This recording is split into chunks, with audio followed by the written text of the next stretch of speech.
ஆட்சி 1 மாசம் கூட ஆகல. இவருடைய தொண்டர்களுக்கு ஒரு துரோகம் செஞ்சிருக்காரா இல்லையா? ராப்பகலா இவருக்கா போஸ்டர் ஒட்டுனவங்க, இரவு பகலா அவருக்கு போய் துண்டறிக்கை கொடுத்தவங்க, உங்ககிட்டே சண்டைக்கெல்லாம் வந்திருக்காங்க. எப்படி நீங்க எங்க ஐயா எவ்வளவு பேர் அந்த பனியனை போட்டுக்கிட்டு, ரெட்டலை சின்ன போட்ட படங்கள், ரெட்டலை சின்ன போட்ட இதை போட்டுக்கிட்டு, பனியனை போட்டுக்கிட்டு, டிஷர்ட்டை போட்டுக்கிட்டு, எவ்வளவு பேர் வந்து சுவர் விளம்பரங்கள் எழுதிக்கிட்டு, எவ்வளவு பேர் வீட்டுக்கு அடுத்த வீட்டுல போற கேட்ல போய் ஸ்டிக்கர் ஓட்டுறது, கதவுல போய் ஸ்டிக்கர் ஓட்டுறது, எவ்வளவு பேர் உழைச்சிருப்பேன். ஐயா நீ சம்பளம் கொடுத்தா கூட வேலை வாரு, நான் வேணாம்னு சொல்லல. ஆனா அதிமுகன்ற ஒரு விசுவாசத்துக்காக நீ கொடுக்குற சம்பளத்தை தாண்டி அதிமுகன்ற ஒரு கட்சியுடைய விசுவாசத்துக்காக எத்தனை பேர் ஓடி இருப்பேன், எத்தனை பேர் உழைச்சிருப்பேன், எத்தனை பேர் எங்களுடைய வாகனத்துல ஏறி சண்டை போட்டேன், எத்தனை பேர் எங்களை வந்து அடிக்க வந்தேன், எத்தனை பேர் எங்களை கஷ்டப்படுத்தின, எவ்வளவு பேர் எங்கள்கிட்ட பிரச்சனை பண்ண.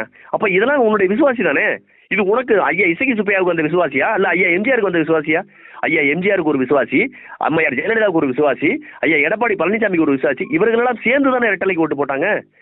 தனிநபர் ஐயா இசக்கி சுப்பையா முகத்தை பார்த்து ஓட்டு போட்டாங்களா? இந்த சோர்ல எல்லாம் வரைஞ்சிருந்தார்ல, படம் வரைஞ்சிருந்தார்ல, லேகி வைக்கிற சேலம் சிவராஜ் சித்த வைத்தியசாலையில் அந்த ஐயா மாதிரி படம் வரைஞ்சிருந்தாங்களே சூர விளம்பரம், அதை பார்த்துட்டு மக்கள் வந்து வியந்து பாராட்டி ஓட்டு போட்டாங்களா என்ன? இருக்கு கிடையாது.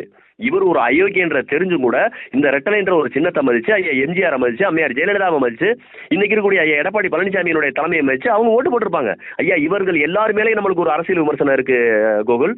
இவங்க எல்லாரும் மேலே ஐயா எம்ஜிஆர் மேல எனக்கு முல்லை பெரியார் விஷயத்துல கோவம் இருக்கு. ஆனா ஈழத்துக்கு அவர் செஞ்சதுல ஒரு மதிப்பு இருக்கு அவர் மேல. அம்மையார் ஜெயலலிதா மேல எனக்கு நிறைய கோபங்கள் இருக்கு. ஆனால் அம்மையார் ஜெயலலிதாவினுடைய ஆளுமையில இருக்கிற ஒரு நன்மைகள் கூட இன்னைக்கு இருக்கிறவங்க செய்யலைன்ற ஒரு கோபம் இருக்கு. ஐயா எடப்பாடி பழனிசாமி மேல பல கோபங்கள் இருக்கு. ஆனா தைப்பூசத்துக்கு விடுமுறை விட்டார், இது மாதிரியான நிறைய திட்டங்கள்ல, அதாவது தூத்துக்குடி துப்பாக்கி சூடு நடக்கும் போது ஐயா எடப்பாடி பழனிசாமி மேல எனக்கு அதீத கோபங்கள்.